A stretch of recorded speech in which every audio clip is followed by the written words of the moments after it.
Hello viewers, welcome back to my channel. In this video, I like to show you how to get back your deleted TikTok account. Before start, I like to request you, please subscribe my channel by click on subscribe button. Let's have a look. First, tap on your TikTok app and open it.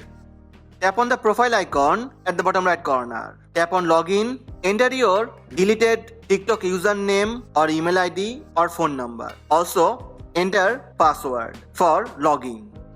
You can retrieve your TikTok account while the account is under deactivation. That means within 30 days. Here the warning for cancel deactivation. Your account is currently under deactivation. If you want to cancel deactivation and recover the account, please tap cancel deactivation below.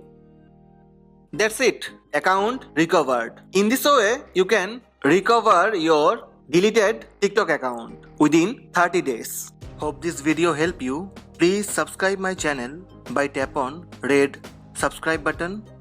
Also tap on bell button to receive notifications about all new videos. Thank you. Thank you for watching.